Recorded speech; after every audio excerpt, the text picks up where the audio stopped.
but I don't know what they're doing. All right, I'll give them another minute.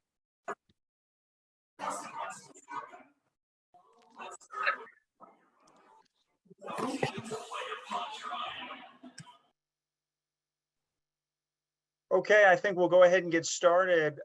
Welcome, everybody. We really appreciate you tuning in tonight for our 2022 fall state meeting of the Virginia Heart Attack Coalition, Virginia Cardiogenic Shock Initiative /VCSQI. We've become quite an organization now. I think we've got a great program tonight.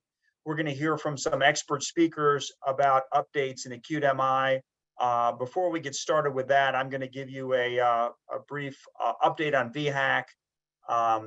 Eddie is going to give us a presentation about the STEMI registry and about how our data looks right now. And Dr. Justin Heiser is going to help moderate. We will have time at the end for questions and for the audience and from the audience. So if you have questions, hang on to those, and we'll be looking forward to that discussion. So I think you know who we are. We have some new faces on the call, but we have some folks that have been with us for a long time. We are the Virginia Heart Attack Coalition. We were founded in 2008. We're in our 14th year. It's really hard to believe. And I think our mission statement sums it up well, what we're all about. We work collaboratively to improve the systems of care for the early recognition and treatment of all Virginia residents having heart attacks. Our goal, our inspiration is to improve STEMI care across the state. And as we like to say, you know, whether you live should not depend on where you live. So that is our mission, and we're in our second decade of doing that. And it's all about this. It really is all about working, stepping out of our silos, out of our own area of turf to work with our partners in the field, EMS, the ER, nursing, administrators. It's really all about the patient. And it's about identifying that STEMI in the field, getting that patient to the cardiac cath lab, getting TIMI-3 flow in the infarct-related artery, and helping that patient do as well as possible. Just briefly, I think we told you about this at a previous meeting. From the Virginia Heart Attack Coalition, we have kind of branched into a new organization, really a partner organization. This was Dr. Behnam Tarani from Inova Fairfax's inspiration and idea that he approached us with, and that is the Virginia Cardiogenic Shock Initiative. That is really an attempt to do for cardiogenic shock what we're trying to do for STEMI, which is regionalized care, and really make it protocol driven, and thereby improve the outcomes for what still, despite all the fancy devices and critical care that we have, is still a clinical condition with an unacceptably high mortality. So we're working very hard, our partners in the Virginia Cardiogenic Shock Initiative. We are also working with data abstractors. I'm going to tell you a little bit more about that initiative in a few slides to identify these shock patients, because we found that really that's the first step. I think we've all kind of, I know I've seen it in my own practice, my own institution. Sometimes you feel like you're a step behind. You sort of have that patient that's at risk for cardiogenic shock with impending shock, and before you know it, you know, you're a day or two into their ICU stay and they're starting to go down the tubes, and you wish there was really a better way to identify these early sky stage shock patients at the outset of their care. A lot's going on, and this is really a work in progress. I do want to say that the first challenge is to identify these patients early on. And the next is to start to come up with measures that tell us how we are doing. The very first thing we wanted to do was to make sure that all of our hospitals had a shock protocol. For some of us, that meant kind of dusting off that protocol, making sure that it's really up to date vis-a-vis the guidelines, that we're applying it to patients like we should. And as part of that, it's really in the appropriate patients utilizing invasive hemodynamics early on. Making sure that these patients got a right heart cath early on. So the way that we it's always best when you're doing this kind of thing to start simple. And the best way that we could come up with, at least initially, to look at that is to track how many patients of our whole shock subset, how many patients are getting cardiac power outputs calculated, because that entails a couple things. You have to have a right heart cath. You really have to be thinking about shock early on. And really, the majority of our protocols are driven by that CPO number. 0.6 or less, and you're not doing well. And it's really time to think about pressors, about mechanical support. And then in a similar light, looking at serum lactates. Again, a way to look at tissue perfusion, but also a sense that these are patients that you're identifying and you're taking care of early, thinking about shock and treating their shock early. Just as of last week, we're in the process of applying for an ACC grant to help manage the data. Stay tuned as far as that's concerned. And by early next year, we hope to start presenting cases at our monthly meetings and to start a shock journal club. Well, there's a lot to tell you about, but I want to keep my presentation brief, give our speakers the time that they need. But just basically some highlights here. Just yesterday, we hosted that data managers call with data abstractors from across the state. And a hot topic was first medical contact to balloon medians. We know that chest pain MI, and to some degree Get With the Guidelines, gives us just the FMC to balloon percentage under 90 minutes. I guess with Mission Lifeline, there's a dashboard that gives you first medical contact to balloon medians. But it's my own opinion, I think it's shared by many of our stakeholders, that it is really important for a program to follow that reperfusion median, just like we do for door to balloon. Sherry, if you can just take care of muting anybody that pops up, I'd appreciate that. And the other is to compute those FMC to balloon medians and keep a concurrent database. We all know that NCDR is a very powerful and helpful tool. We really wouldn't be a quality initiative program without it, but sometimes you're looking at data in the rearview mirror. And as it turns out, a lot of our centers are already doing that. They're keeping their own spreadsheets, looking at that. That way, week to week, if you see a problem come up with your STEMI data, is there some delay in the field, at the cath lab, what have you, you can kind of jump on that and correct that problem. We talked about identifying shock patients, ways to quarterly figure out who those patients are and capture those 2 data points that I mentioned. Sometimes, getting together as a group is just good to sort of support each other and exchange ideas and stories. And we discussed the impact that COVID had on our STEMI and our shock programs and the ongoing supply chain issues. I don't know what your cath lab is like, but I never know when I have an item on the shelf that I need or I have to use something else because of those ongoing supply chain problems. And that includes the contrast shortage. We talked about that for a bit. But I think the most important aspect of our discussion with our data abstractors yesterday is the important role that they play and will play, I think, even more so going forward in VHAC and in the shock initiative.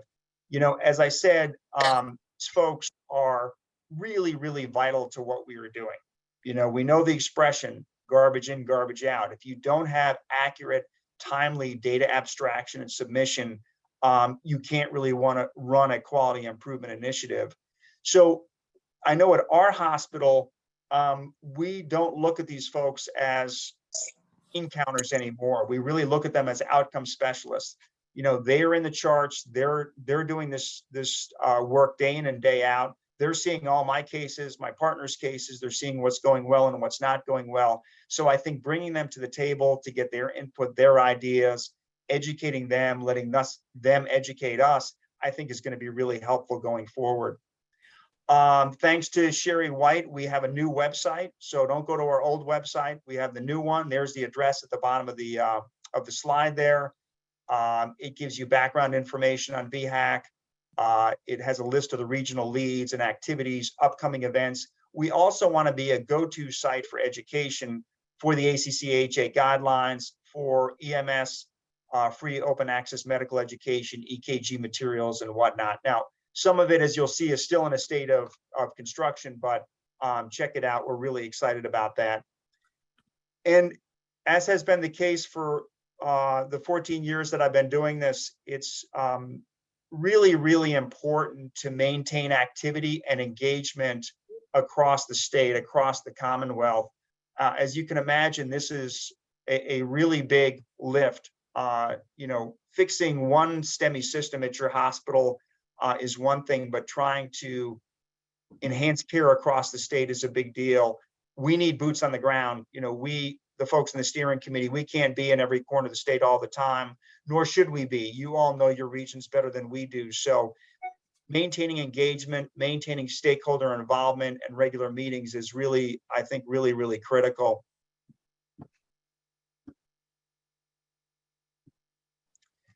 And let me see, I don't think there we go. So as I mentioned, we need your help. We have some regions of the state that are very robust, that are having regular quarterly meetings. And that's what we're shooting for, quarterly STEMI meetings that bring in all the healthcare systems in that region, EMS, administrators, nurses, outcome specialists, all those folks. Bringing them to the table is critical to get this work done. And that's happening in, I would say, probably 4 out of our 6 regions, but is still lagging in some other areas. So we really, really need your help. I would say this too. I know that we're all busy, we're all stretched pretty thin, but actually, what we're asking doesn't really add much to what you're doing already. If you're collecting this data, presenting it, if you're taking care of these patients, what we're talking about basically is helping to facilitate meetings in your area, and also just joining us 1 hour a month, third Thursday of every month, for a call. These calls, I think, are very helpful, and they're really kind of two-way streets. We present the regional data, we talk about what we're doing, about pre-hospital updates, we talk about shock and the latest advances, but it's also a great forum to learn from other hospitals and other providers. I've taken so many things and ideas back from these meetings to my own hospital to improve care. So it's about education, it's about tips and tricks, best practices. And sometimes it's just, especially through COVID and all those challenges I mentioned, sometimes it feels kind of like a support group. We're there to lend emotional and professional support to each other. So I would really, really encourage you. It's open invitation. Sherry can get you connected with that, but I would really, really encourage you to take part. So here are the regional leads. In case you're interested, we have not fully kind of built out these leadership teams. We're still looking for participants, for volunteers. But if you look at these various regions, you can see these are the go-to folks. These are the folks really we're indebted to that are keeping us afloat in different parts of the state. So reach out to them if you want to know more and want to know how to get involved. And lastly, I don't think I've had a chance, because I think this happened just after our April meeting. We're very, very excited to let everybody know that the Virginia Heart Attack Coalition has merged with VCSQI. And this has been really one of the best things that's happened to us in the 14 years I've been involved. We are very like-minded organizations. VCSQI is very much committed to quality improvement and improving patient care in Virginia, both on the cardiology and the surgical side, and really have the resources, the data expertise to, I think, take us to the next level. They helped us, Sherry and Eddie helped us put on the state meeting tonight, and have really enhanced what I've tried to do and Mike's tried to do over the past decade. So this has really been a great marriage for us. And so as a good segue, I want to turn this over to Eddie Fonner in just a moment. Eddie is the executive director of VCSQI, does an absolutely phenomenal job leading the state in a lot of these areas.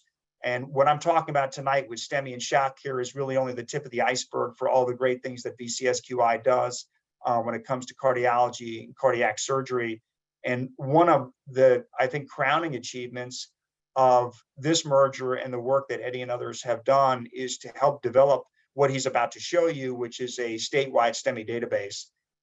This has really become the backbone of our data collection efforts. and he's going to show you that, and he's going to show you how we're doing. So Eddie, I will turn it over to you and let you give us that exciting information. Thank you so much, Dr. O'Brien, and it's a pleasure to be here with everybody this evening. We have an overview of the newly minted VHAC VCSQI statewide STEMI database, as we're calling it. This is the latest in our VCSQI set of clinical databases. So, of course, we started with STS, Society of Thoracic Surgeons. A few years back, we branched out to include the ACC / NCDR's cath-PCI registry. And more recently, we have started to collect data for STEMI. And so when I say STEMI here, this includes data from chest pain MI. And as a next step, we are going to work in data from centers who are participating in Get With The Guidelines only. Right now, they are not in the registry, but those sites are going to upload a custom data set. And essentially, we'll have data from both centers again, kind of like back in the day when sites were submitting data to Action and there was a combined data set. We will have data from both types of registries going forward, or centers who participate in both registries going forward. As of right now, we have 17 sites who are currently sharing their chest pain MI data with us, and we're in year 2 of this registry. We have 2 new members who were recently signed, and their uploads are currently pending, so they're not in the database just yet, but we hope to have them in soon, as well as other new members as well. So our goal here is to get everybody on board as far as uploading their STEMI cases to our VHAC VCSQI registry. So without further ado, let's jump in, take a look at some of the preliminary or the first metrics we have from the database.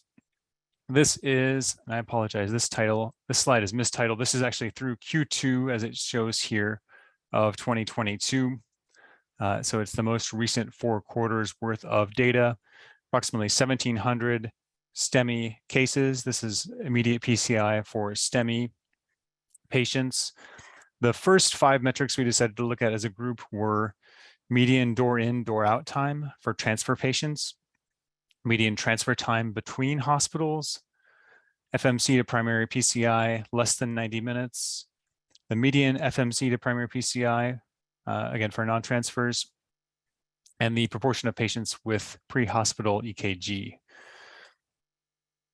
So as we see here, this little dashboard shows us the VCSQI rate for our 17 centers, which effectively is our average rate right now.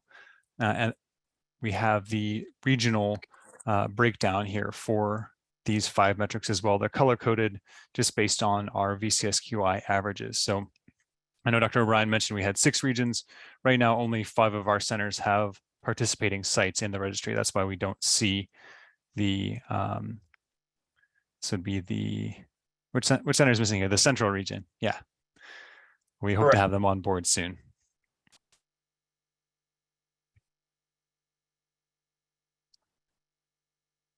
So we'll take a quick look. I know Dr. O'Brien talks about the drive to 75. Our overall median FMC to primary PCI right now is 73. And we do have almost 90% of our patients underneath that 90-minute threshold.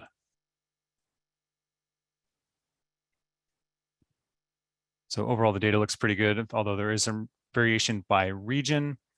And then the next slide, we will show this broken down by hospital. These are our de-identified VCSQI hospital codes up at the top.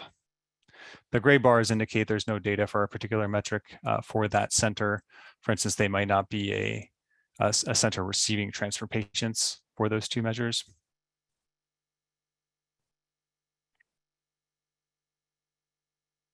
And just let us know. We will provide you with your hospital code if you don't know that. But we're happy to share data by region, by center.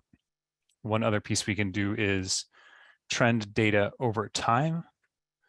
So here's a regional breakdown by quarter for median FMC to primary PCI. You can see, for instance, in the West, there was a spike out in Q4, and then since then they've gotten back down to be commensurate with the other regions. And conversely, south has kind of increased over the last few quarters. So we can do some cool trending analysis like this with the data. That's really the advantage of having individual patient level data, is we're able to slice and dice and we can create custom analyses. There's also an opportunity to work with our VCSQI research and writing committee, where there's a lot of talented researchers out here. We do have a new biostatistician on staff as well. So if you're interested in utilizing the data for research purposes, we encourage you all to reach out to us. And there's a lot of magic that we can make happen with this data here that is everybody's opportunity as members of VCSQI. One other piece I'll show, which is a cross linkage between our databases. This is a snapshot from our cath-PCI registry, which also captures information on STEMI patients. This shows, actually we have 19 members who are submitting data to cath-PCI, so a little bit more information here. This is radial access site by hospital for the last rolling 8 quarters worth of data, so about 3,600 STEMI patients. We have a comparison of radial access by program and then by 4-quarter interval for the yellow versus the blue bars by each site. You can see based on the distribution, some centers are up close to 90% radial access, while others are a touch lower. And we did run some statistical tests here. So a plus sign indicates a positive deviation above the mean, and an asterisk means significantly less than the VCSQI mean.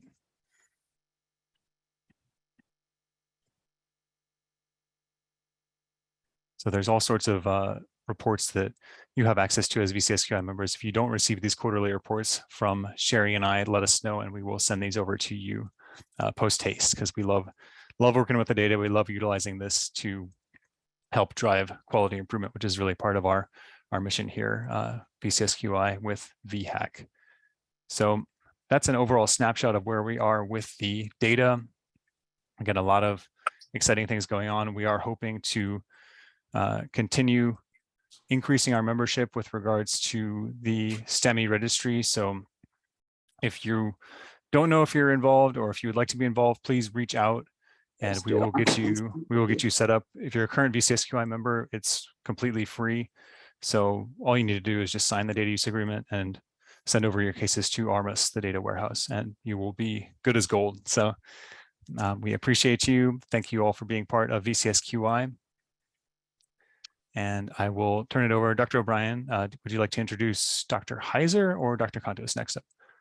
I will introduce Dr. Heiser in just a moment. I want to just take a chance to say how thrilled we are with our partnership with VCSQI. I think you just saw the reason for our enthusiasm. I feel like for many, many years, VHAC, we were very much kind of in the trenches, out in the field, roll your sleeves up, work with EMS, try to improve STEMI care. But I think that VCSQI has allowed us to really start to look at the data in a much more sophisticated way and to start to drive that change. And one thing that Eddie alluded to, we are going to contract with a biostatistician and start to look at patient level data. So not just getting the medians of different hospitals, but really look at the patient level data. And we hope to stay tuned, because we hope to apply that to shock as well.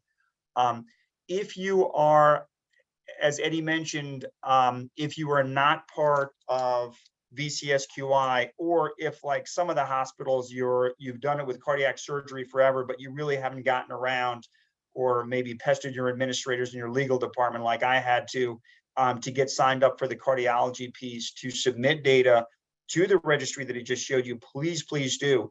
Right now, there are about 45-ish PCI centers in the state of Virginia. We're up to 18, almost 19.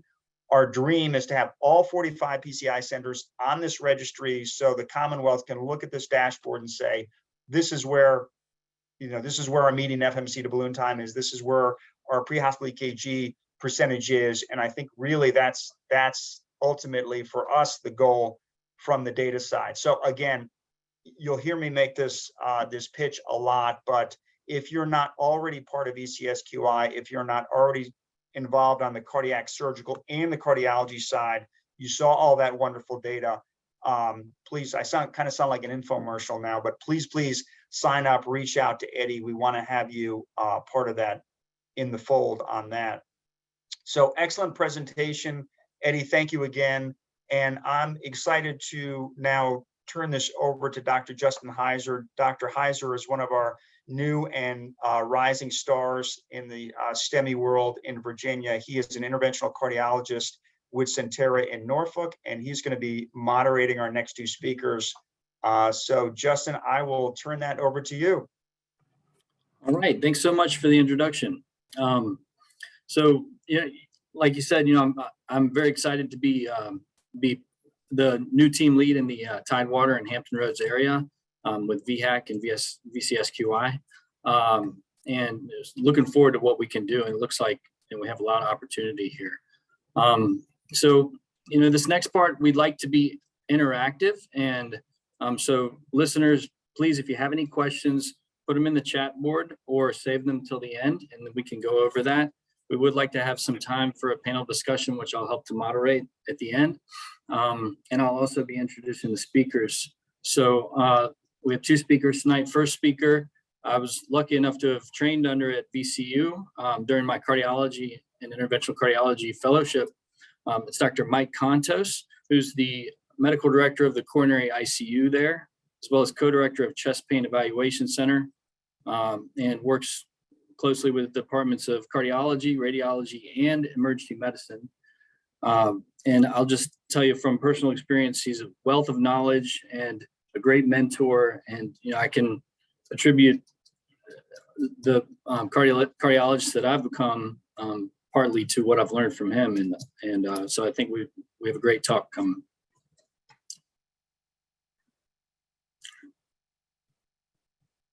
All right, Dr. Contos, the floor is yours.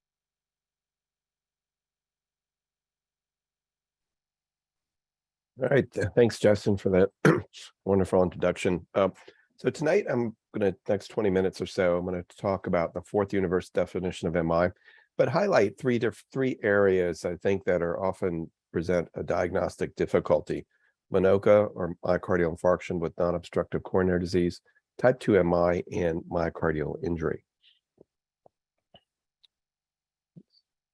So if we look at the fourth definition of MI, there's now, as you imagine, there have been 3 different iterations. The most recent was published in 2018. It's a consensus document about experts in the field. And there are 3 elements required for diagnosis of MI. First, the detection of a rise or fall of cardiac biomarker values, preferably troponin. It's considered the biomarker of choice because it's excellent diagnostic sensitivity and specificity. It's almost universally only elevated in cardiac damage. It's not found in other types of injury. So it is the preferred cardiac marker. The second element is you need at least one value above the 99th percentile upper reference level. If you followed anything in this field, you'll realize that this is a little bit of point of controversy because it's now determined that in general, any detectable troponin can actually predict increased risk. But we still need some specific criteria for abnormality, and this is the 99th percentile. And then finally, you need evidence of myocardial ischemia. So just to highlight this, for evidence of ischemia, you need either ischemic ECG changes, imaging loss of new loss of viable myocardium, or new regional wall motion abnormality, either on echo or coronary angiography, identification of intercoronary thrombus by angiography or autopsy, and obviously this is, at least the autopsy part, is rarely seen. And then finally, probably the most commonly used criteria, evidence of myocardial ischemia based on the presence of symptoms. And I think either fortunately or unfortunately, this is one of the largest issues that we have when we're trying to determine if someone's had a heart attack or not. Because although we usually consider people who have MI as having the elephant on their chest, as everyone realizes, there's a wide variety of presentations. And in fact, one can almost make any type of presentation considered to be myocardial ischemia. MI is broken down into 5 different areas. The most common that we see are type 1 MI, related to either plaque erosion or rupture, fissuring, or dissection. And then type 2 MI, which is related to supply-demand mismatch. And this can come from a variety of different results, either spasm, embolism, anemia, arrhythmias, or hypertension or hypotension.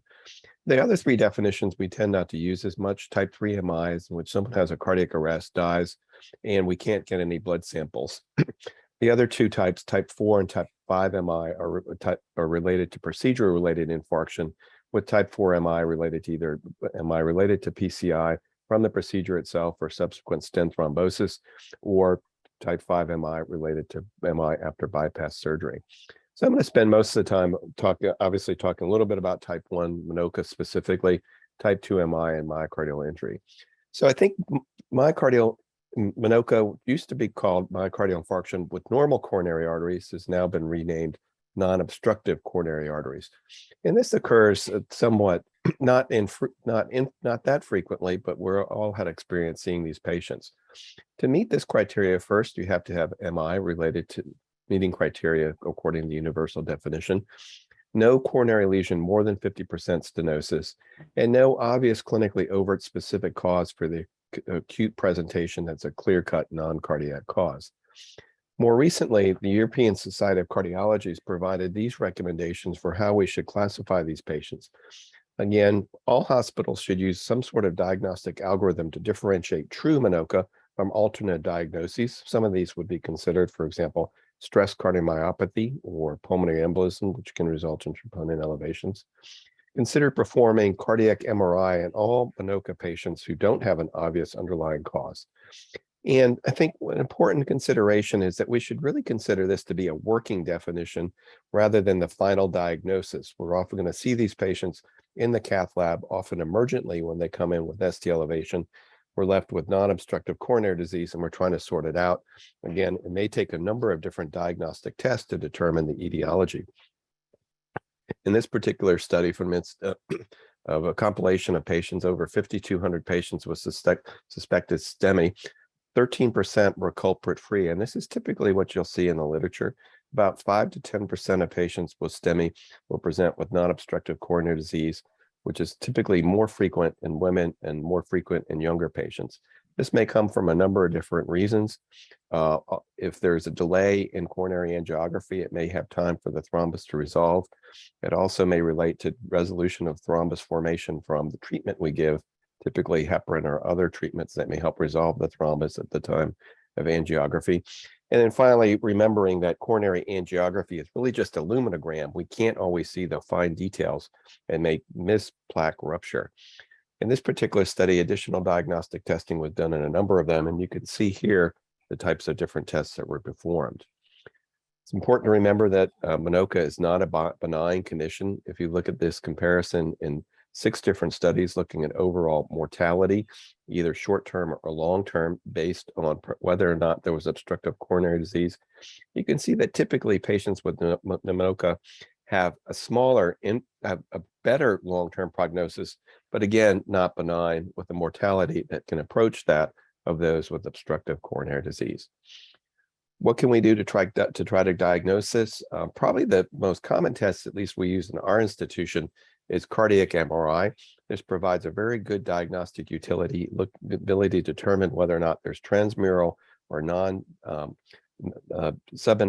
infarction, and it's very good for differentiating this from what we typically see as the most common cause of patients with non-obstructive coronary disease, patients with myocarditis. Another technique that's can often be used is optical coherence tomography. Essentially, it's putting a diagnostic CT down a catheter and looking at the overall plaque characteristics. And you can see in this particular patient, they had what appeared to be relatively normal coronary arteries, but distal to the artery, the distal portion of the artery, you can see evidence of plaque eruption with thrombus formation. Again, a better diagnostic test overall. This is another type of test that's often used is IVUS or intravascular ultrasound. There are advantages and disadvantages to each of these techniques for diagnosis.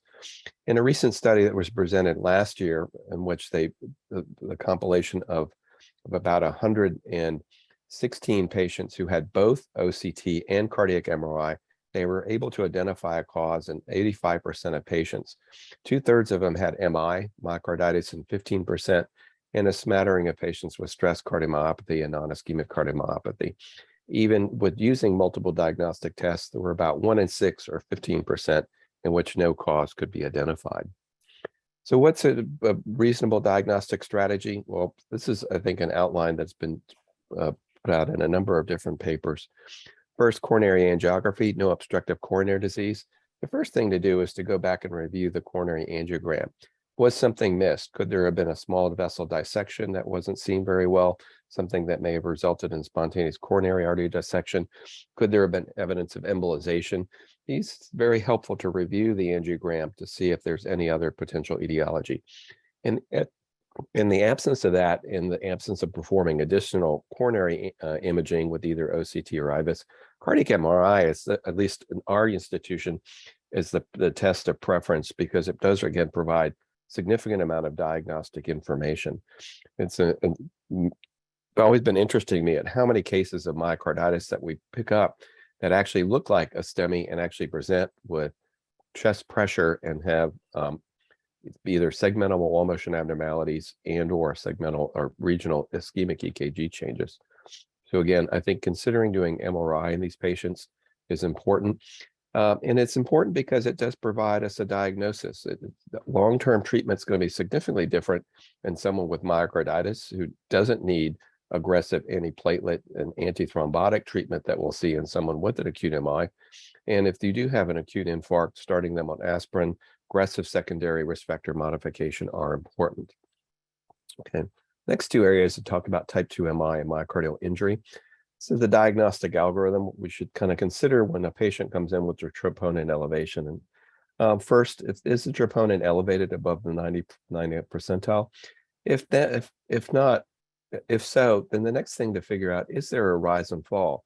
For a true acute MI, it's often very easy to see this. The second troponin will also often be significantly elevated.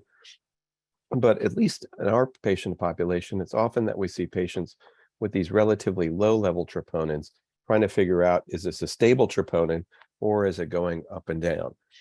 This is important to do. I think what I'll often do is consider multiple troponin checks, typically not every 3 or 4 hours, but maybe once a day for 2 or 3 days to determine whether or not does the troponin fall back to baseline, because this does have implications for other diagnostic testing you may do in that individual patient.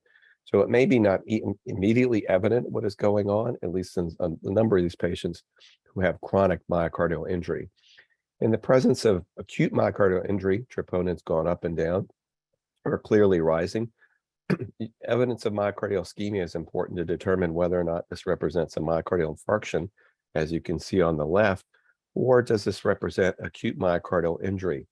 This group is kind of a mismatch of types things. Patients with acute heart failure, myocarditis, stress cardiomyopathy, pulmonary embolism would fall into the acute myocardial injury group. With those who do have evidence of myocardial ischemia, separating out whether or not there's evidence of plaque rupture, type 1 MI, or supply-demand mismatch, type 2 MI, is important for subsequent diagnosis and treatment. Type 2 MI, typically we consider this of patients with significant atherosclerotic coronary disease who have some sort of supply-demand mismatch.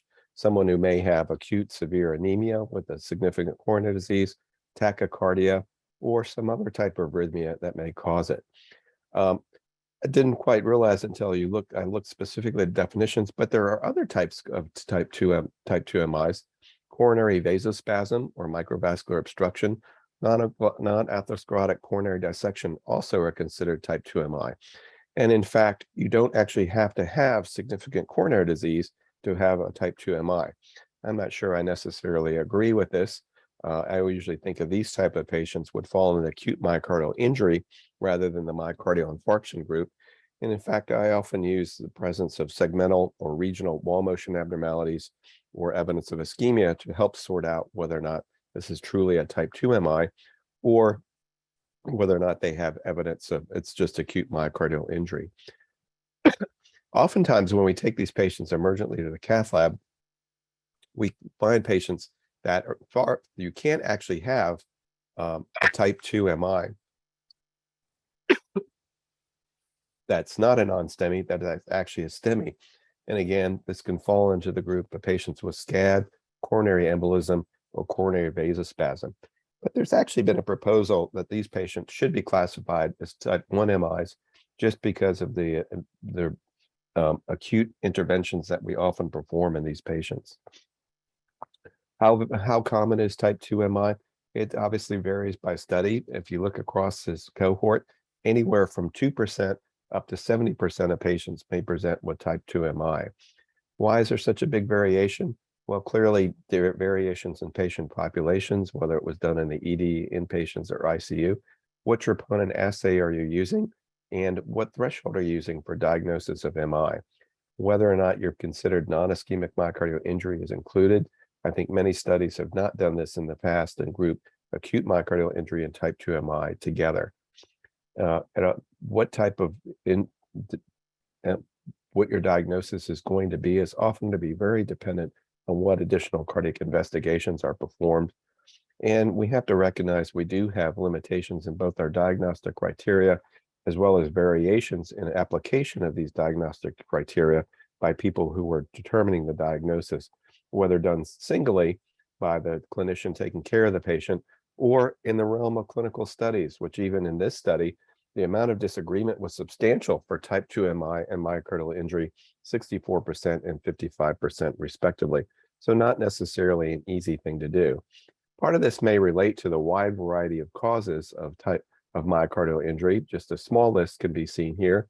In fact, I think this is, again, important to point out that troponin is heart specific, but not necessarily disease specific. It doesn't necessarily mean we have myocardial infarction, but we have evidence of myocardial injury. Again, pretty common, multiple different causes for troponin elevation. And I think even some of us have thought this is going to result in a permanent cardiology consultative business to try to sort out all these type of troponin elevations. One of the things that's going to substantially impact our diagnosis is the use of high sensitivity troponin assays that are now becoming increasingly used and are found in about 30% of US hospitals. Each generation of troponin assay has increasing sensitivity for detecting smaller amounts of myocardial injury. Currently, our high sensitivity assays are actually defined by the ability to detect troponin in more than 50% of normal people. As you might imagine, in this particular situation, we'll have more patients with troponin elevation. This may actually brought up the consideration that some have thought that unstable angina may actually disappear, because many of these patients in the past we would have classified as unstable angina actually had evidence of myocardial damage, just not detectable by our troponin assays at that point. Using a more sensitivity assay, we're actually shifting many of those patients who previously would have been considered unstable angina into the diagnosis of acute MI. How would this affect our diagnosis in our institutions? It's quite varied, but if you look at a number of different studies, I think this is representative. Changing to a high sensitivity assay will increase all types of evidence of myocardial injury, both type 1 MI here, type 2 MI, as well as myocardial injury. But if we look at the relative proportions of patients who have troponin elevations, this actually results in a decrease in type 1 MIs, in which the vast majority were type 1, now to just a little bit over half, related to the increased troponin elevations found in type 2 MI, as well as myocardial injury. This impact will be varied depending on the institution and how frequently you sample troponins. In this particular study, they looked at patients coming in through the emergency department, both in England as well as in the US.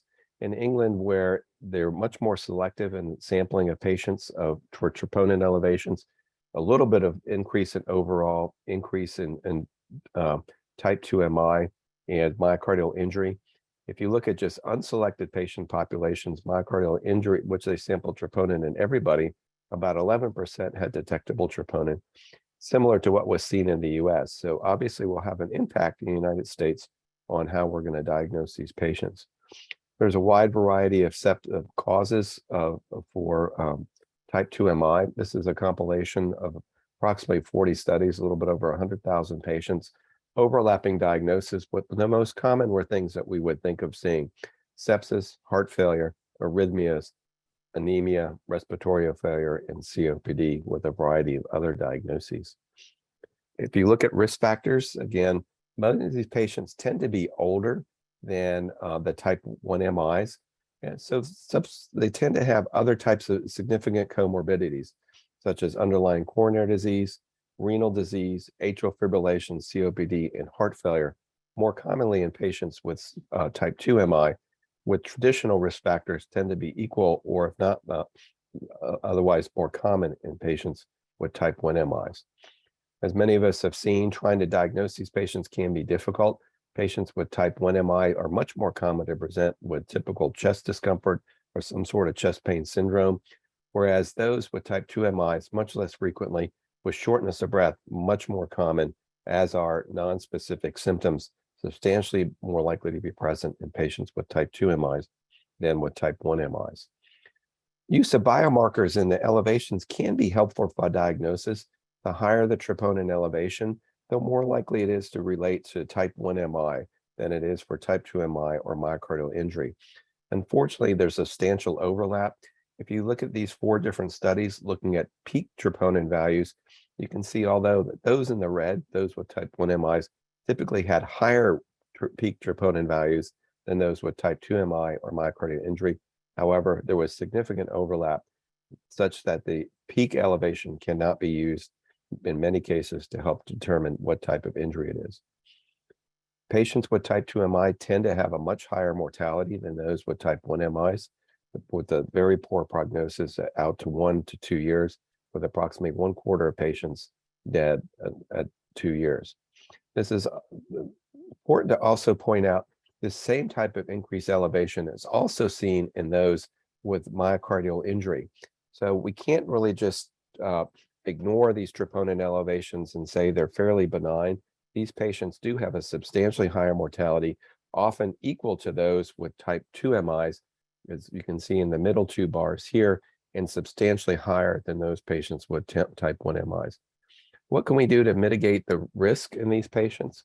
Well, first, the causes of death are quite varied, and we do see that one of the reasons for the higher mortality is related to the significant comorbidities, resulting in a much higher non-cardiac mortality than those patients who actually than overall cardiac mortality. Determination of underlying coronary disease may be helpful to help further risk stratify these patients. In this study from the Sweetheart Registry in Sweden, almost 42,000 patients were classified as type 1 or type 2 MIs. Overall, if you look at patients with type 1 MIs, over 90% had significant coronary disease, substantially less than those who had type 2 MIs. Importantly, though, prognosis was substantially different in those patients who did and did not have underlying coronary disease. In the absence of coronary disease, mortality was similar between type 1 and type 2 MIs.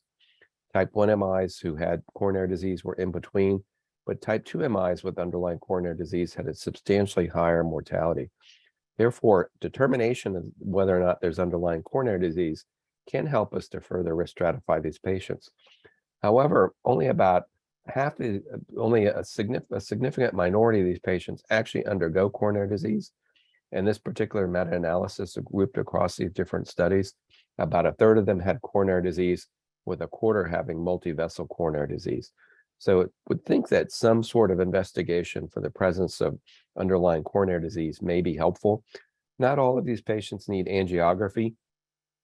Non-invasive test is often used in these patients. In this relatively small study of about 234 patients who underwent stress MPI, again, mortality was substantially higher in those who had normal perfusion imaging compared to those who didn't. You can see that the curves begin to separate significantly after about 6 months, with a significant difference in mortality at 1 year. What this tells me is at least that we probably need to do some sort of risk stratification in these patients, but it doesn't have to be urgent. It doesn't have to be done in the hospital. We do have some time to help mitigate, sort out overall risk. Despite the significant frequency of underlying coronary disease in these patients, use of guideline recommended therapy is often infrequently and significantly underused in these patients. Looking at standard treatments that we use for most patients, beta blockers, ACE inhibitors, antiplatelet therapies, statins, substantially less in those with type 2 MI in the yellow compared to those type 1 MI in the red. With the use of other diagnostic testing, coronary angiography, as I pointed out before, significantly less. Accurate diagnosis between these three groups is important. Luckily, in 2017, CMS actually introduced an ICD-10 code for type 2 MI, which is very helpful to differentiate type 1 and type 2 MIs. It's important to get the diagnosis correct because it can affect your quality scores. Type 2 MIs are no longer included in the CMS quality indicators such as overall mortality and readmissions, and they're not included in the bundle programs as well. Because of the higher overall mortality in type 2 MIs, if you incorrectly code them as type 1, it can affect your quality scores and potentially could affect reimbursement. Unfortunately, we don't really have any good standardized, clear, evidence-based guideline-directed therapies for management of these type 2 MIs. Again, going back to this diagram, just to reiterate again, determination, is there evidence of acute myocardial infarction based on the presence or absence of myocardial ischemia? Is there evidence of acute myocardial injury based on a rise and fall in troponin are important.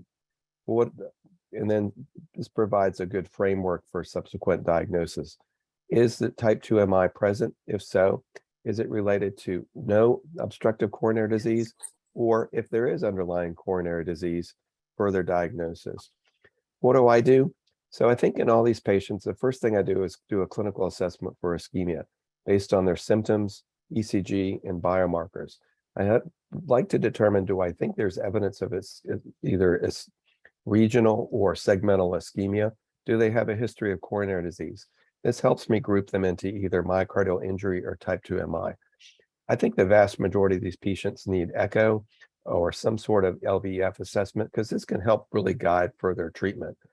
And then you should strongly consider a ischemic evaluation based on whether or not you think it's type 2 MI or myocardial injury. This can either be done with a stress ischemic evaluation with coronary angiography in a selected few patients. Probably the most important thing, though, is to initiate guideline recommended therapy. Vast majority of these patients should be treated with statins. Aspirin should be used in many of these patients, and then other medications such as ACE and ARBs, dependent on other assessments such as your ARBs. To conclude, I think the fourth definition of MI provides a good framework for classifying troponin elevations into one of these three groups: type 1 MI, type 2 MI, or myocardial injury. All the three of these are more common when you use high sensitivity assays. As I noted, acute classification is important. Unfortunately, data on appropriate management strategies for those who don't have type 1 MI are important. They're substantially limited. Again, as I noted before, assessment of LV function, determine the presence and extent of ischemia, and initiation of important risk factor modification and treatment are important for all patients. Some things you can look at for further reference. Obviously, the 2021 guidelines for chest pain management just recently came out last year. Recommendations for how you should institute transitioning to high sensitivity troponins was published by the ACC in 2019. And more recently, a consensus document on how to implement these particular protocols in your emergency department just published online last month. Thank you all for your attention. And as Justin noted, we'll be taking questions at the end. All right, Dr. Contos, great talk. Really enjoyed that. Thank you. And so the next speaker we have is Dr. Shalak Brzezinski, who is interventional cardiologist with the Carillion Clinic in Roanoke, also working closely in conjunction with the Virginia Tech Carillion School of Medicine, associate professor. And without further ado, he'll be talking with us about acute MI and a little more around the treatment. Thank you, Dr. Hager, for your kind introduction. And here I have outlined the talk for the night. Basically, we'll go over the acute myocardial infarction. Dr. Contos elegantly presented to us how various kinds of type 1, type 2 myocardial infarction, as well as acute myocardial injury. We'll go over some of the standards of care for patients with STEMI, focus a little bit on the choice between thrombolysis versus primary PCI. And then I'll talk a little bit about the current standard of management in patients with non-ST elevation myocardial infarction. I have a case example that we can go over to highlight the standard of care for these patients. And then I will a little bit talk about some measures to decrease the infarct size, which is ultimately patients after myocardial infarction, they suffer because of the size of the infarct they leave behind, and the consequences of that in terms of heart failure, recurrent hospitalization, and further damage and impairment of quality of life. And I'll a little bit allude about our statewide cardiogenic shock initiative, and I'll give a case example of for one of current clinical trials at the Carilion Clinic with SAFE STEMI. So definition of acute myocardial infarction, again, it's an acute myocardial injury characterized by typical significant rise of cardiac biomarker troponin because of myocardial ischemia. And the condition here is due to acute myocardial ischemia. And the evidence for acute myocardial ischemia is in the form of typical acute ischemic chest pain or any other syndrome that we all see in our patients, sudden sort of severe chest discomfort, could be right shoulder, left shoulder, in between shoulder blades, so in the neck, in the jaw, gastric area, various presentation, or based on evidence of imaging, either a new wall motion abnormality that you can see on the echocardiogram, or areas that were non-viable, then it's non-viable. So all of these evidence of myocardial ischemia to be the condition when patients have a typical rise and fall of troponin. And when we use the term acute coronary syndrome, it does include when there is suspicion or confirmation of acute myocardial infarction. It's suspicion when you think it's unstable angina, patient presented with a sudden onset of chest pain, chest discomfort. However, you cannot demonstrate evidence of myocardial injury. As Dr. Contos mentioned, with the high sensitivity troponin, probably will have more of patients kind of move out of the unstable angina into more towards either non-STEMIs or STEMIs as a reason for the presentation. So just to give you some numbers, there's about 1 million cases of acute myocardial infarction in a year, and 300,000 of them are recurrent MIs. So patients who already had a myocardial infarction is more likely to get more myocardial infarction. And that's what gives us an opportunity to try to aggressively treat those patients who already had a myocardial infarction, because almost a third of the cases that come with acute MI, they already had one before. So this is an opportunity to intensify treatment and risk factor control in these patients. And STEMI represents about almost a third of acute myocardial infarction, and the rest are non-STEMIs. So Dr. Contos again mentioned about type 1 and type 2 myocardial infarction. A typical type 1 myocardial infarction is because of a plaque rupture or erosion. And on the top of that, there is a thrombus formation leading to either a complete occlusion of an artery or subacute occlusion of the artery. With type 2 myocardial infarction, when there is more of a demand-supply mismatch. So a typical diagnostic workup for an acute myocardial infarction case that presents, and that's where the art of medicine comes in, prompt recognition. So it's important to recognize those patients who have acute myocardial infarction, whether they present with an elephant sitting on my chest, or when they have more of an atypical syndromes, acute right shoulder pain in between the shoulder blades, or epigastric presentation, some of the atypical presentation with sudden onset of acute severe shortness of breath, a flu-like illness, a lot of ways that patients present. It's important to recognize these patients. Why? Because the benefit of treatment, which is primarily the reperfusion therapy, is very much time dependent. So it's important to recognize these patients early. Any patients with suspicion of myocardial infarction, you want to make sure that you monitor them on a telemetry, on a cardiac monitoring, because these patients are likely to go, when they are stable and they're doing good, suddenly they go all kinds of crazy arrhythmias, ventricular tachycardia, fibrillation, which may require shock or defibrillation, so to save their life. And the most important measures in the early acute MI, when patients get out of rhythm into ventricular fibrillation and ventricular tachycardia, to be able to reverse and actually defibrillate and shock them out of into normal rhythm. So it's important to give oxygen to these patients, get a good IV access, get the blood pressure, and continuously monitor the blood pressure on these patients. because it's important to recognize patients who kind of trend towards hypotension and shock. Those patients represent a much more serious category of patients with acute myocardial infarction.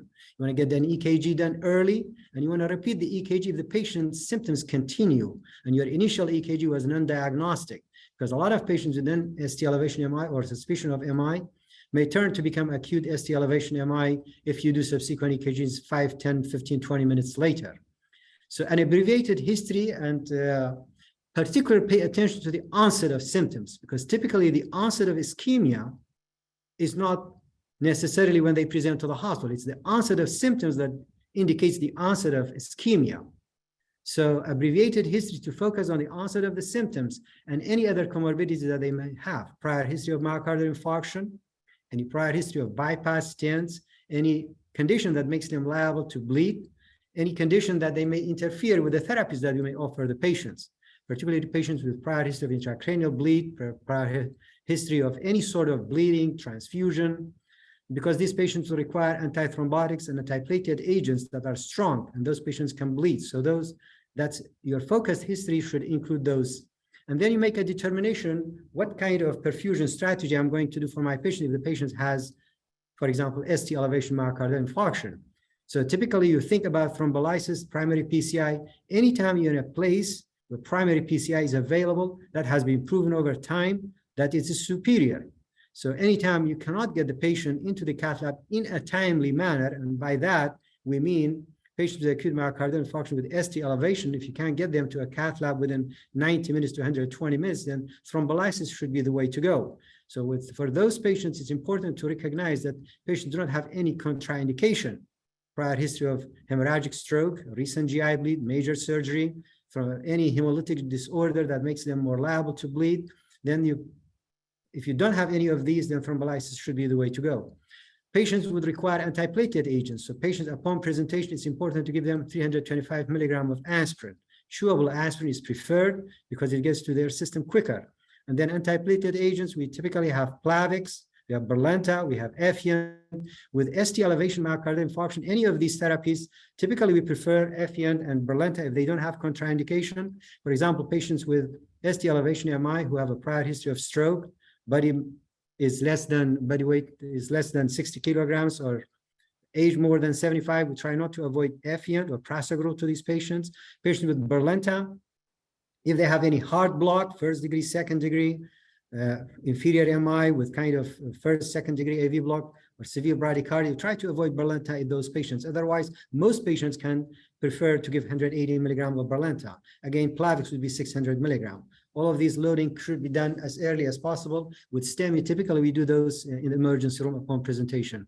And as soon as you make the diagnosis of acute MI, especially with the EKG shows the ST elevation, typically we activate the cath lab for the proper therapy for these patients. And do not forget with these patients that they have ischemic chest pain to alleviate their pain. It's one of the most profound pains, and patients do remember that.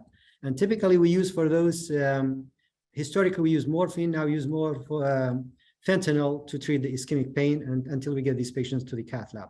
And a very important step is early risk stratification, and that's recommended whether you have STEMI or non-STEMI. And early risk stratification tell us how important and what the likelihood of this MI will be. What is the mortality, for example, their chance to survive the hospitalization up to 30 days. For example, TIMI risk score for STEMI or TIMI risk score for non-STEMI. Certain factors that you look in the history and presentation that can tell us about how high risk is their presentation. This is an EKG that shows a typical patient who had an anteroseptal and anterolateral myocardial infarction. You can see big anterior ST elevation in V2, V3, V4, V5, V6, also including leads V1 and AVL. It's an extensive anterolateral in a very LID dominant with large diagonal branches, and you can see some reciprocal changes in the inferior leads. This is an example of acute anteroseptal myocardial infarction. You can see a very large hyperacute T waves with upcoding ST segment elevation in leads V1, V2, V3, V4. And typically, the EKG tells us where the anatomy is. An anterior wall MI would be more likely an LID occlusion. And typically, you see, for example, here, inferior ST segment depression. That's reciprocal changes of an acute ST elevation MI. This is a case of an acute inferior MI, and you can see typical ST elevation in the inferior leads 2, 3, and AVF. And you can see some ST segment depression in leads 1 and AVL. This is the reciprocal changes in a patient with an inferior wall myocardial infarction. And typically, this is from a dominant right coronary artery or a dominant circumflex coronary artery. Again, not less important, a typical acute posterior wall myocardial infarction, we can see only ST segment depression in the leads V1 and V2 with some upward T waves in V1, V2. This is from a patient who presented actually with acute circumflex occlusion. This patient was enrolled one of our SAFE STEMI trial with a typical presentation of acute MI and this ST segment depression. Do not forget that V1, V2 will be ST segment depression with an upward T wave that's a true posterior wall MI. I mentioned the TIMI risk score. Early risk stratification is important. For example, here is a patient, if they have all the risk factors that conclude the TIMI risk score, they could have a mortality as high as 35%, 30-day. But if somebody has only one or two of these risk factors, their mortality will be in the range of 1 to 2%. And this includes anybody who is older age, more than 65, 75, they get 3 points. More than 65, they can get 1 or 2 points. And if you are hypotensive upon presentation, you get 3 points. If you are tachycardic, you get 2 points. If you present with KLIP class 2 to 4 heart failure, you are higher risk. You are more likely to have a more profound outcome. If you have three cardiac risk factors, or if the time to presentation is more than 4 hours, the onset of the symptoms to presentation to the hospital, the later it is, more high risk. So you have more of these, you will have a worse outcome. If you have less of these, you have better outcome. Why it's important to diagnose acute MI early? Prompt diagnosis is essential because therapy is time dependent. This is a very old graph published in Circulation in 2003 that basically looked into how much survival you can have or how much reduction in mortality you can achieve by doing early perfusion. And you can see in the first 3 hours, most profound impact upon mortality. Instead of opening the artery, for example, in 5 hours or 6 hours, if you bring it down to 2 hours or 1 hour, you have a profound reduction in mortality. As the time goes by, you would have less saving of the patient. You may still save some muscle, less impact of heart failure, but the profound impact upon mortality is very much time dependent. And as you pass 6 to 12 hours, the benefit becomes less and less. Unless you have a patient who is in a cardiogenic shock or acute heart failure, in those patients, opening this infarct artery even extends beyond those hours to save their life. That's why the time is so much therapy is time dependent. Primary PCI versus thrombolysis.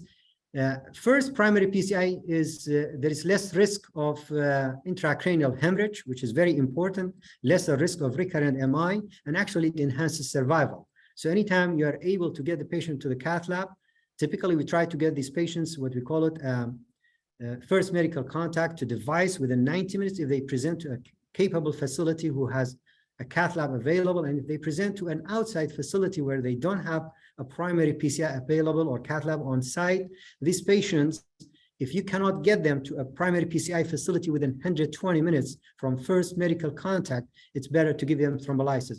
If you can get them to a cath lab within 120 minutes, then I think this should be the strategy, transfer the patient to a PCI capable center to offer primary PCI for these patients. Fibrinolytic therapy, they are most beneficial again early in the course of the disease. So onset of symptoms up to the first 3 to 4 to 6 hours, most beneficial up to 12 hours. There is benefit beyond that, the benefit becomes less and less. And so if a patient presents to a facility where you don't have primary PCIs available and you can give thrombolysis, your aim is to first medical contact to needle or therapy within 30 minutes. The earlier, the better. Once you do that, then you should aim to transfer the patients to a facility where a primary PCI or cath lab is available. This is just to remind you that the typical dose of thrombolytic therapy, for example, for T and K, if less than 60 kilograms is 30 milligram, more than 90 kilos would be 50 kilograms, the rest is weight-based. And if you do give thrombolysis typically for these patients, we don't use Berlenta or Efian, we give them Plavix 300 milligram loading dose if they are less than 75 years of age. If they are older than 75, we only give them 75 milligram. And we typically give them heparin bolus 60 units per kilo. Usually we max around 5,000 and get them on a heparin drip and transfer them out. Every patient gets aspirin 162 to 325 milligrams. Now, when we talk about the standards of care for patients with non-STEMI, the fundamental difference is really there is no thrombolysis or fibrinolysis, no thrombolytics for patients with non-STEMI. So this is a very fundamental difference in the therapy. That's why it's important to diagnose acute myocardial infarction, whether they are STEMI or non-STEMI. For non-STEMIs, we do not offer thrombolytic therapies, no TNK, no thrombolysis for patients with non-STEMI. But again, early treatment is important, so early recognition so that we can get the therapies that's necessary in a timely manner. Again, we try to alleviate the ischemic pain. We assess hemodynamics, patients who are hypotensive or patients who are tachycardic, who are hypertensive. These patients are important to be managed accordingly. Patients with severe hypertension and severe tachycardia, would like to control the heart rate and the blood pressure, because the more ischemic burden on the heart increases with more hypertension and tachycardia. You assess hemodynamics, you do an early risk stratification against for something like with TIMI risk score for patients so that you can recognize patients with lower risk. For example, with TIMI risk score of 0 or 1, the therapy for those can be more ischemia driven. For most patients who are moderate to high risk on their, for example, TIMI risk score or GRACE risk score, for those an early invasive strategy will be preferred. Everybody gets antiplatelet agents. Again, there is question about everybody gets aspirin, everybody gets antithrombotic in the form of heparin or Lovinax, or patients who are HIT, heparin-induced thrombocytopenia history, you can give them bivalirudin or agatroban. And for those patients who are diagnosed with non-ST elevation MI, you could also give them high and STEMIs too, high intensity statin therapy. And then once you assess the risk, then you can make a decision about an early invasive strategy. An early invasive strategy, the fundamental difference really here is based on their risk. And patients who are higher risk on their TIMI risk score assessment, and just to remind you, the TIMI risk score for patients with non-STEMI is a bit different from STEMI. Anybody age, any of these factors will get you 1 point. So age above 65 gets you 1 factor. If you have 3 cardiac risk factors, 3 points, you get 1 point. If you have been on aspirin prior to presentation within the past 7 days, it gets you 1 point. Known CAD, prior cardiac cath, about 50% or more gets you 1 point.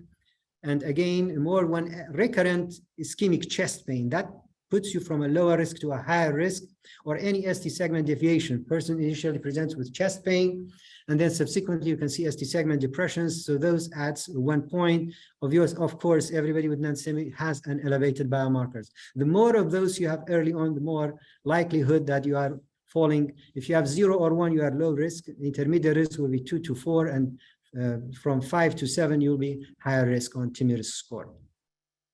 So patients who have non-ST elevation MI, again, we offer them an early invasive strategy, and probably on an urgent basis if they have hemodynamic instability. They are hypotensive, almost or presenting with shock, or patients who are electrically unstable. They go in and out of a heart block. They go in and out of VHAC, VFib. Those patients should be aiming within 2 hours to the cath lab. Otherwise, majority of them within first 24 hours will get them to the cath lab if already instituted antiplatelet agents as well as antithrombotics. The question about whether you should load them with Plavix or Berlenta, you could do that with non-STEMIs.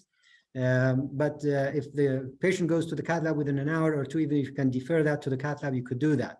Typically, you don't give prasugrel for patients with non-STEMI unless they are on the cath table and a diagnostic angiogram has been performed. So again, high-risk patients can go for an early invasive strategy. However, low risk, for example, a 35-year-old with no much cardiac risk factors coming in with ischemic chest pain. They may have a mild troponin elevation. For those patients, you could do what we call ischemia-guided therapy. Those patients, you can give them all the therapies. However, you could do a stress test subsequently, unless they develop subsequently, for example, dynamic ST segment changes, recurrent ischemic chest pain. For those, invasive strategy would be a better option. Otherwise, you could do ischemia-driven based on their non-invasive testing. So everybody who presents with an acute myocardial infarction will be discharged with antiplatelet agents, and typically for 12 months. That includes dual antiplatelet agents, whether aspirin and Berlenta or aspirin and prasugrel, and typically for 12 months, unless they are high risk for bleeding. Those after 6 months, actually, you could discontinue the Plavix and continue with only aspirin. There is some data that suggests after 3 months, you could potentially do just a P2Y12 inhibitors. This is recent emerging data, but current guidelines states 12 months for everybody, even if they go for PCI, medical treatment, or even if they undergo bypass, still you do 12 months of dual antiplatelet agents. Just to tell you a little bit about the aspirin, Plavix versus Brilinta versus Prasugrel, an ISAR REACT 5 patients with non-STEMI have showed some superiority of Prasugrel. It's a more stronger antiplatelet agent that had a little bit better outcome, but overall we use all of these antiplatelet agents. I'll give you a case example just to go over the standard of care of patients with STEMI. This is a 42-year-old who presents with intermittent on and off chest pain that became intensified and persistent for an hour and a half prior to presentation. He presented with nausea and vomiting and came to the emergency room. He had family history of premature coronary artery disease, with his father having an acute MI in his early 50s. He was a smoker, he was hypertensive, and this was his EKG. As you can see, ST segment elevation in V1, V2, V3, V4. So we took this patient in the emergency room. He was treated with aspirin. He was given 180 of Brilinta. He was given heparin bolus and initiated on a drip, and then Lipitor 80 milligram IV access, and obviously cath lab was activated, and we took the patient to the cath lab. We started by doing an LV-gram. This patient actually was involved in STEMI DTU clinical trial, and per requirement of the trial, we are required to do an LV-gram just to make sure that the patient actually does have anterior wall motion abnormality, because before we enroll the patient, subject in the trial. And as you can see there is an apical, and entire apex is hypokinetic. RCA is mild disease. Typically, we do a diagnostic right when we suspect it's an anterior MI from LAD. And as you can see here, for a trained eye of mine, and I'm sure Dr. O'Brien's and others on this call, that you can see the LAD is missing after this large diagonal blank. There is no LAD. You can see a little stump of the LAD. So as we do in the cath lab, we pass a wire, we pass a balloon, we open the infarct artery. And then after that, we use ultrasound, IVUS, intravascular ultrasound, or OCT, to understand the plaque, and also to see our references, to see what kind of stent we can put for this patient, and to optimize the stent to optimally match the artery. You can see distally the artery was about probably 3.5, and the proximal segment was about 4.2, and this is the plaque. You can see it's fibrotic and some soft area, lipid rich, where it gave you the culprit. So we placed a 3.5 stent from the portion in the LAD across that diagonal branch into the LAD here, and reestablish flow in that artery. And we optimize the stent with a larger balloon, and the stent opposes the wall very well, and so that our outcomes look better. So this patient was discharged after 2 days from the hospitalization on aspirin 81 milligram, ticagrelor 90 milligram twice a day, to continue for 12 months. We gave 80 milligrams of Lipitor. We put him on beta blocker 50 milligram, enalapril at 10 milligram was initiated. He was educated about his medication and compliance and importance with those, as well as lifestyle modification, especially to quit smoking, referral to cardiac rehab, and a follow-up visit in acute MI clinic within a week. So just to show you, we did everything we could. We followed all the guidelines, and this is the cardiac MRI of the patient that was required part of the study. You can see areas of enhancement in T2 weighted images, and this was his cine imaging of his ventricle. You could see severe hypokinesis of the apex and anterior septal wall, and apical lateral wall, apical septal wall. We did everything right. The ejection fraction was about 30-35%.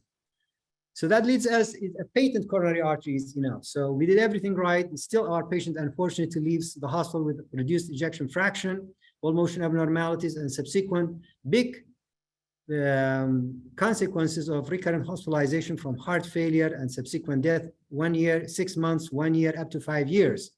That leads us to the second part of this. We're looking into the size of the infarct that we leave these patients after they present despite doing everything right. The bigger the infarct, the worse is the outcome. So if you leave the hospital with a smaller infarct, your outlook is better than you leave the hospital with a larger infarct. This is an elegant analysis by Greg Stone and his colleagues from 10 randomized controlled trials, patient level data pooled analysis that shows that larger infarcts give us worse prognosis. And also looking to evidence of microvascular obstruction. Open the front artery, like my patient, we opened the LAD. However, if you paid attention, actually we didn't have a very good TIMI blush score. So we opened the epicardial coronary artery, but there is some evidence, whether it's from reperfusion injury, from small debris going down the distal stream. When you have evidence of microvascular obstruction, either by coronary angiogram, where you can see myocardial blush is impaired, or by cardiac MRI, we can actually accurately characterize that. Evidence of microvascular obstruction actually increases the likelihood of bad outcomes, including mortality and subsequent heart failure. So this is another patient-level analysis from 7 clinical trials of STEMI showing that evidence of microvascular obstruction, and the larger the segment, the bigger the segment of microvascular obstruction, the worse the outcome. So that leads us to the next part of the study. So what are on the horizon? What do we have on the horizon to treat our patients with acute MI and decrease the infarct size and improve the outcomes? One such treatment is actually supersaturated oxygen therapy. MYHAT-1 and MYHAT-2 proved that we can decrease the infarct size by instituting supersaturated oxygen therapy. We take the patient from the venous side and infuse it through, after it goes through a device where you can supersaturate to about 1000% and reinfuse it back to the main coronary artery. Infuse the bed initially in MYHAT-1 and MYHAT-2 for 90 minutes, subsequently based on IC hot, they could decrease it to about 60 minutes. After you do the reperfusion and everything done for the patient, you reperfuse them and you give them this supersaturated oxygen. It potentially reduces infarct size by about 20%. And now you can enroll patients and give them this therapy, but they have to be enrolled in MYHAT-3 as a post-marketing FDA-approved therapy for patients with LAD, infarct, big infarct, including the LAD territory. Again, door to unload, DTU, the safety and feasibility was published and completed. Now the pivotal trial is ongoing by applying a principle that we are not used to unload the ventricle for half hour before you open the infarct artery. That way you actually decrease the reperfusion injury. So as an interventional cardiologist, the first thing we take the patient to the cath lab when we open the infarct artery, based on the trial and a lot of studies that was done leading to this trial that demonstrated that if you unload the ventricle mechanically with an Impella device for 30 minutes, you actually decrease the infarct size. Your patient leaves the hospital and subsequently in 90 days will have a smaller infarct with a better outcome. So this pivotal study is ongoing. So we have to see what the final data shows on this, but safety and feasibility proved that it's a safe concept to wait and actually unload and then open the infarct artery.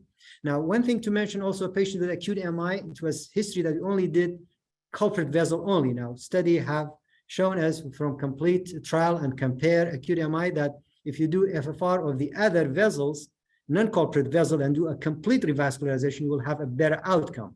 And this is an example of a patient that we had here presented with 67-year-old presented with acute inferior MI. We enrolled him in safe STEMI trial, which is another clinical trial where we do infarct artery only. And then after that, you randomize to either IFR-guided multi-vessel PCI versus culprit vessel only.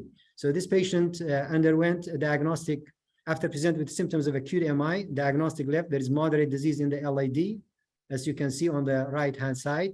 And the culprit is the right coronary artery. And you can see here the PDA is actually missing, and there's moderate lesion in the PLB branch. So what we do, we pass a wire, we pass a balloon, we open the infarct vessel, and we IVUS, we size the stent. So we placed a stent and then deployed the stent, and then we expand the stent in the distal edge with a 3.5 balloon to match the distal segment and optimize it in the proximal segment with a 4.0 balloon to match the vessel. So here we get a artery that's widely patent, and then we randomize the patient to, here he failed medical treatment versus IFR-guided multi-vessel PCI. So he fell under IFR-guided multi-vessel PCI. So we took the patient back to the cath lab. This is the LAD. We passed an IFR wire, and this is a typical IFR wire we measure, and we pull back. The amount of the pressure drop across the lesion here was 0.92, 0.93. So we deferred the lesion. We did not do a PCI to the LAD. And then for the right coronary artery, as you can see, we already fixed the culprit vessel, and for the PL branch, we passed the IFR wire. And again, actually the IFR wire, you can see there was about 60-70% lesion. The IFR read actually 1.0. There is no drift. So we treated that with medication, and PCI was deferred. So this patient was discharged on the guideline-directed medications without requiring any further stenting. To conclude my talk, it's important to restore the epicardial coronary artery flow, to have a patent artery. It's important to manage acute MI, cardiogenic shock. We did not allude to that, but still the biggest bad outcome from acute MI is when patients have cardiogenic shock. We follow the protocols. So restoration of myocardial perfusion, prevention and treatment of microvascular obstruction, and preventing adverse ventricular remodeling by decreasing the infarct site, constituting all the guideline-directed medications, referring the patients for cardiac rehab, and of course, quality of life improvement and improvement of the functional capacity. And with that, I'll conclude my talk. And thank you for a little bit extending over my time by a few minutes, and we are open for any discussion or questions. Thank you. All right, very nice. That was really great. I think we did go over a little bit, but I think it was well worth it because that was both of those very good talks. So since you just finished, a couple of things that came to mind while you were sharing that. The focus on the microvasculature and STEMI, I think you showed that really well, especially with the cardiac MRI, and our focus on trying to decrease the ischemic burden and the infarct size. What about the role of thrombectomy?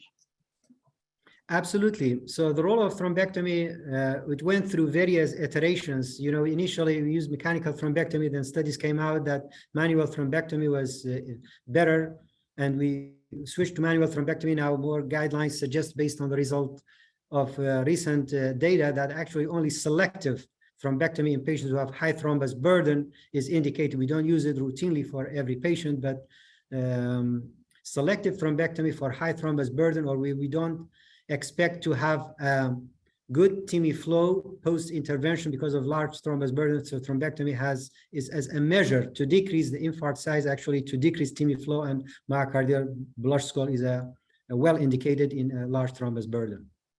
Right. Okay.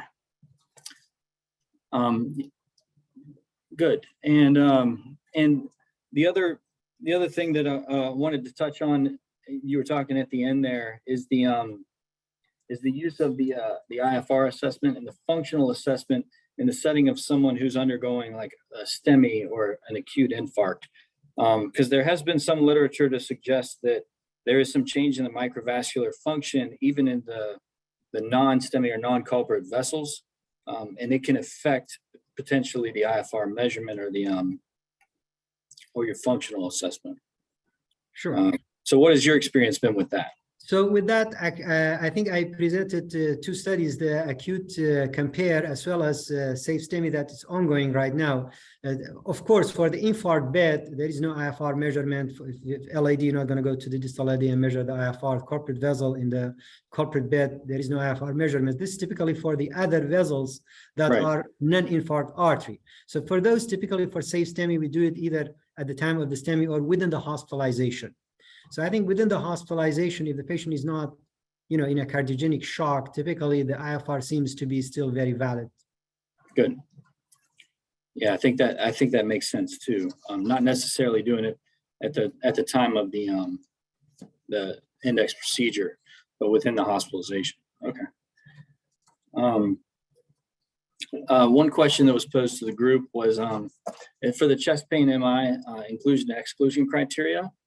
There are type 2 patients that are supposed to be excluded, but they are in the documentation that specifically states that type 2 patients be included even if there's clear demand-related ischemia.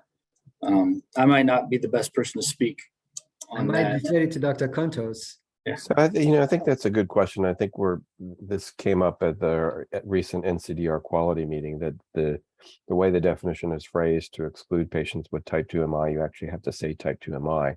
I think in some places people use supply-demand mismatch as a standard sine qua non for type 2 MI, and I think we, based on that, we're going to try to address that in at our next steering committee meeting. I think that makes perfect sense. We really don't want those patients included, particularly the non-STEMIs. Okay. And Dr. Kontos, also, had a question for you. So just something sort of practical, but with these definitions, trying to lump these patients into the right categories and everything. Also helping as far as triaging patients, which patients should we be sending to the ICU? Which ones should be more in step down, or what kind of things should we be looking at in order to sort of triage these patients? It's a very question, and I think it's a great question. And I think what we've seen over time is how we manage these patients and where we put them has changed significantly. In some institutions, STEMI patients, if they're clinically stable, will actually go to a step down unit. In our hospital, we haven't quite reached that point, and part of it's related to the variation in bed availability and step down capabilities compared to our ICU. But at least for non-STEMIs, I think the majority of them are stable to go to the floor. The things I look for are chest pain relief. Do they have ischemic? If they're having ongoing symptoms, I think they require more intensive treatment and consideration for going emergently to the cath lab, particularly if you think it's a true non-STEMI. I think the presence of ischemic EKG changes, particularly ST depression, really, I think, puts them in a high-risk group. We just don't see that many of those patients. And I think those are the ones I would routinely admit to the ICU. With the ubiquitous nature of ultrasound, I think being able to do a quick assessment of what their EF is becomes very important. Normal ejection fractions, no evidence of heart failure, clinically stable, not tachycardic. Those are, I think, appropriate in many places for non-ICU settings. Obviously, if they're hypotensive, significantly tachycardic, hypoxic, those are the ones that we want to monitor in the ICU. Yeah. Good. Thank you. And unfortunately, I think sometimes it changes based on bed availability too. Yeah. Which, and I think COVID also impacted this as well. That's one thing that we saw, and I think it sort of affected the practice ubiquitously throughout. And sort of along those lines, patients who are having persistent pain and STEMI, there are a subset of those patients, and it's up to 10 to 20%. They come to the cath lab and they have an occluded vessel, and so it's sort of a late recognition of a patient who actually has a STEMI. And one thing important for EMS, if anyone's from EMS here, is sort of trying to identify those patients. And I had one just a couple of days ago where there was ST elevation only in V6. But sometimes we'll see subtle changes. The after treatment is stopped. Yes. And one thing I wanted to emphasize is getting a posterior ECG or right-sided ECG if you see any borderline changes that might indicate a total occlusion. I think that's a great point. We've identified a number of these patients over years, and you can classify them in different groups. One group would be the patient like you identified that you might almost call a semi-STEMI. They have ST elevation, they maybe have ischemic EKG changes, not quite meeting the 1 millimeter criteria in multiple leads. I think there's a group that's called these, they try to classify these as what you might call OMIs, occlusive myocardial infarctions without ST elevation. And I think careful review of the ECG is important to pick up those subtle changes. We often will identify those later on. Serial ECGs is another way to do it in patients with ongoing symptoms. It's not uncommon that you may see it on one ECG and then the patient gets treated with somewhat resolution of the ECG changes. And I think those, again, another group where doing a good limited ultrasound focused on wall motion can be helpful, because clearly if they have a big posterior wall motion abnormality, those are patients that are at substantial risk for having a large myocardial infarction. And I know I've seen these patients, and I'm sure everyone has, where you cath them 12 hours later and you're going, geez, I wish I had done something a few hours earlier. And I think we often rely on chest pain improvement. And I think that those are the ones I've been burned on, where they'll say that chest pain's better, not resolved, but it's kind of not quite gone, or not even mostly gone, but it's better. And I think those are the ones we really have to worry about. And oftentimes we're identifying them retrospectively when all of a sudden their troponin is gone through the roof, and we're going, geez, we've waited too long. I Right. don't know about Dr. Berzingi, what your experience I has think been. I exactly echo the same thing you said. And just I would say one recommendation is I kind of see underutilization of the EKG. Yeah. So one EKG patient has it one time in the emergency room, and then you see the patient with occlusive vessel. It's a very dynamic process. Vessels occlude and open, so it's kind of a dynamic process between plaque rupture, thrombus formation, occlusive, non-occlusive stuttering flow. So you may not capture it at a particular moment. So it's not unusual to see patients subsequent with occlusive disease. And we kind of see that, and as you all indicated, that we regret that we had this patient 6, 8, 10 hours later, earlier. So recurrent, I would say one recommendation is to do frequent EKGs, especially with recurrent chest pains. Dr. Brzezinski, that's a wonderful point. I could not agree more. If Mike mentions, the times we're burned, it's the patient that gets to the ER with a good story. The initial EKG is normal, is benign. And the ER is busy, we're busy, and the next EKG is an hour later. And oh, by the way, now they have ST elevation. And you don't know how long they were sitting there stewing with, ST elevation and closed arteries. So I think our protocol in the ER, I can't say that we're always following it to the letter, is to get EKGs every 10 minutes. I think your talk brought that out. Stay on top of these patients. Watch them like a hawk. If they have a good story, that first EKG is normal. Don't sit back. Keep repeating those. Wow, phenomenal talks and just wonderful presentations. I learned a ton. Really brought up some very salient issues that we all grapple with. Dr. Heiser, any other points we should make or questions we should entertain before we adjourn for the evening? I hate to cut it off because this discussion is phenomenal. No, I don't have any other burning questions at the moment. And unless anybody else in the audience has something they wanted to ask. All right. Okay, fantastic. If not, I think we will wrap up. I want to say thank you to a few folks, certainly Eddie and Sherry, for helping us put together what I hope was a meaningful and productive presentation for all our participants. For all of you that tuned in tonight, I know it's been a long day. We really appreciate your interest in all you do for STEMI patients. All my VHAC stakeholder friends, thank you again for everything you're doing day in and day out through the year. Dr. Brzezinski, Dr. Contos, great presentations. Dr. Heiser, thank you for moderating. So I think we'll wrap it up. Remember, we're encouraging your participation. Sherry, our next meeting, our next call will be November 17th. You got it. All right. If you need an invite, you know how to get us. And if not, thank you again. And I hope everybody has a great evening. Good night. Good night. Thanks so much.